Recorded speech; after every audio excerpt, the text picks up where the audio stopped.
강동구의 한 사거리에서 대형 땅 꺼짐이 발생했습니다. 지름 20m, 깊이 20m의 구멍 아래로 추락했는데요. 네, 수도권 곳곳에서 땅 꺼짐 현상이 잇따르며 시민들의 불안감이 커지고 있습니다.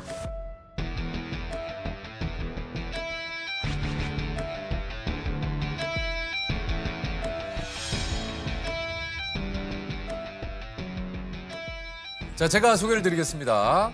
43년간 땅을 연구한 싱크홀 전문가 정충기 교수님이십니다. 아유, 안녕하세요. 반갑습니다. 안녕하세요. 안녕하세요.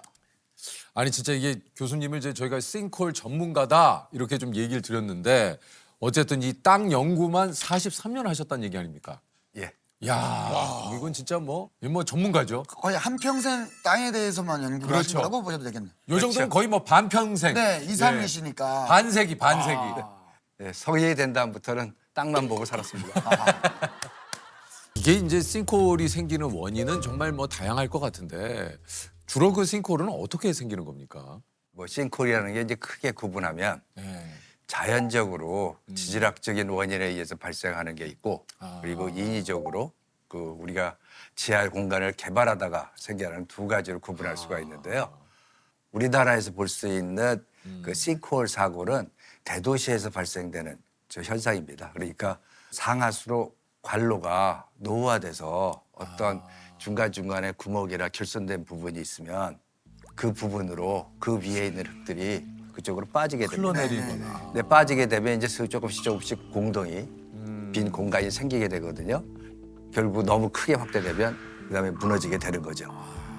근데 이러한 하수, 손상된 상하수로 관로에 의한 것은 하수 관로가 보통 지표면에서 1에서 1.5m 사이에 있거든요. 그러니까 무너진다 하더라도 그게 큰 규모가 아니고 직경 한 1, 2m에서 그런 규모로 발생되는데 이것이 제일 많이 발생합니다. 사실 그전에는 싱크홀이라는 얘기를 그런 얘기가 뭔지를 사실 처음에 들었을 때 몰랐거든요. 근데 이제 일상에 우리가 뭔가 이 싱크홀이라는 게 확 와닿은 게 우리나라에서 발생하는 이런 도심 속에서의 그렇죠. 싱크홀. 예. 저게 뭐야? 진짜 사실 영화와 같은 예. 일이 아닌가라는 생각이 들었어요. 이후에도 우리나라에는 거의 매해 조금 이런 싱크홀이 굉장히 좀 이슈가 됐던 것 같아요. 서울 용산역 부근에서 갑자기 싱크홀, 3m짜리 싱크홀이 발생했습니다. 2015년 2월 달입니다. 행인이 버스에서 내려서 걸어가던 도중에 갑자기 무너지면서 두 사람이 싱크홀로 빠지는 사고가 발생했습니다. 이 사고는 옆에 펜스에서 알 수 있는 것처럼 바로 공사장 인근인데요. 공사장에서 불작 공사를 하면서 공사장 배면에 흙이 유출되면서 지하 공동이 발생하였고 그 보도에 보면 여기 조금 색깔이 진하면서 보도 블록 사이가 좀 틈이 벌어져 있는 데가 보입니다. 이렇게 보도에서 발생하는 경우에 약간 보도가 내려앉고 조금 젖어 있는 느낌이 드는 그런 지역에서는 유의할 필요가 있습니다. 싱크홀은 계속 발생하고 있었습니다. 그렇습니까? 해마다 전국적으로는 한 200회 정도의 싱크홀이 발생하고 서울에서도 해마다 20회 정도는 싱크홀이 발생을 하고 있습니다. 와, 이렇게 많습니까? 네, 맞습니다. 아니 3월 24일 저녁 6시 29분 강동구 왕복 6차선 도로에서 4차선이 내려앉는 그 대형 싱크홀이 발생을 했습니다. 이게 참 정말 굉장히 좀 많이 놀랐거든요. 예. 서울 강동구의 한 사거리에서 대형 땅 꺼짐이 발생했습니다. 소방당국은 땅 꺼짐 규모가 현재까지 지름 20m, 깊이 20m 정도로 파악되는데 점점 커지는 상황이라고 밝혔습니다.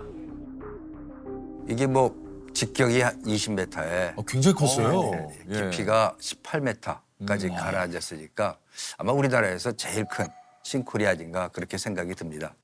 그리고 더 문제인 것은 인명피해가 발생했다는 그러니까요. 것이 너무 안타깝죠. 이게 또 구조 작업이 난항을 좀 겪었어요. 예. 도로에는 항상 거기 상하수도 관로가 지나가게 되고요. 싱크홀이 발생하게 되면 당연히 상수도관은 파열이 되고 거기서 엄청난 물이 쏟아지게 됩니다. 한 2,000톤의 물이 거기 쏟아져 내려왔고 거기서 무너져서 쏟아져 내려간 토사량이 6,000톤이 넘어간다고 그래요.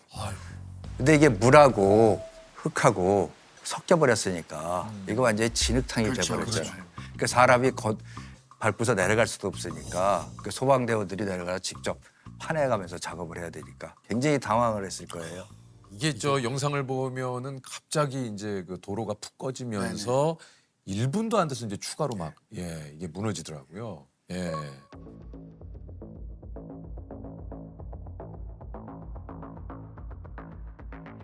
그 싱크홀이 발생하게 되면 싱크홀이 발생할 주변 지관도 굉장히 약화되어 있기 때문에 연쇄적으로 싱크홀이 확대되면서 발생할 가능성이 높습니다. 그리고 이 사고에서 우려되는 점은 지금 보시는 바와 같이 저게 사고가 돼서 계속 싱크홀이 확장되는데도 불구하고 옆에서 차량이 계속 지나가고 있습니다. 그 주변을 지나가던 차량이나 사람들은 발생 지역으로부터 멀리 떨어지는 것이 바람직합니다.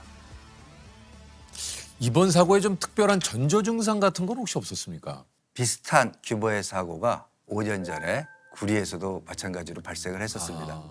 그 구리시에서 집안암벌 발생된 데도 이 강동구, 명일동 이 지역이랑 직선거리로 5km밖에 안 떨어져 있습니다. 그래서 아마 지질학적인, 지형적인 원인에 의해서 발생한 집안 특성이 양쪽이 유사할 거다라고 생각이 들고요.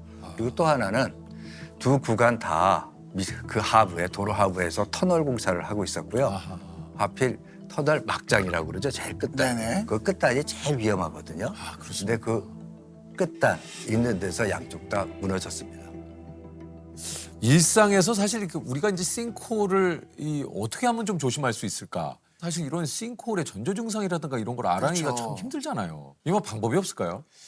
지금 지하 굴착 공사할 때 다른 나라에서는 상시 모니터링을 하고 그 기술자들이 판단했을 때 위험 기준이 넘어선다 그러면 실시간으로 그거를 경보하는 시스템을 운영을 한다고 그래요. 우리 요새 지진이 발생하거나 그렇죠. 또 무슨 사건이 발생하면 문자 문자 메시지가 오죠. 전부 다 네네. 오잖아요. 그런 것처럼 일반 시민들한테 SNS를 알려주는 그런 시스템을 운영을 한다고 그러더라고요. 해외에서 그런 곳이 있군요. 네. 아, 그렇군요. 그러니까 이제 뭐 국가적인 시스템이나 사회적인 시스템이 갖춰야 되는 문제지 사실 어떻게 보면은 우리 그 일상을 그냥 이렇게 그렇죠. 바쁘게 보내고 살아가는 계시는 분들은. 보내고 계시는 분들이 이런 것들을 특별하게 우리가 알아서 미연에 방지하기는 사실 현실적으로 쉽지는 않다라는 얘기신 것 같아요. 이게 어찌됐든 다시는 또 이런 사고가 일어나지 않게 이렇게 미리 조금 그 예방하고 이런 것들에 대한 또 조사도 또 지금 철저하게 좀 이루어지고 있죠. 여러 가지 방면으로 조치가 취해지고 있는데요. 우선 첫 번째로 아까 얘기한 하수관로에 의한 그 사고를 예방하기 위해서 노후화된 하수관로를 교체하는 작업이 좀 더 예전보다 좀 신속하게 진행되고 있고 앞으로도 진행되리라고 생각하고요.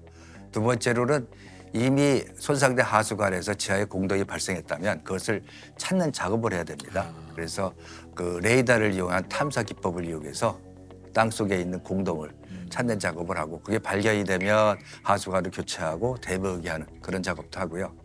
그리고 또 하나 이것들이 전부 다 지하의 공간에 관련된 여러 가지 정보가 없어서 그렇거든요. 그렇죠. 그래서 우리나라 대도시를 중심으로 해서 3차원으로 그 지하 공간에 관련된 집안의 특성 그리고 어떤 지하철이면 지하철, 관로면 관로 그게 어느 위치에 어떻게 매설되어 있는지 그 지도를 만들겠다 하는 작업을 현재 추진 중인 것으로 알고 있고요. 사람들이 먼저 위험을 감지할 수도 있습니다.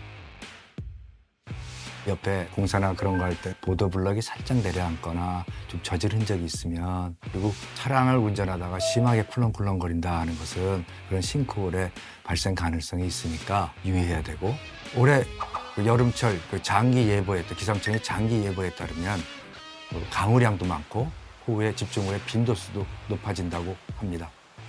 특히 하수관 손상으로 인한 싱크홀은 집중호우하고 매우 관련이 높습니다.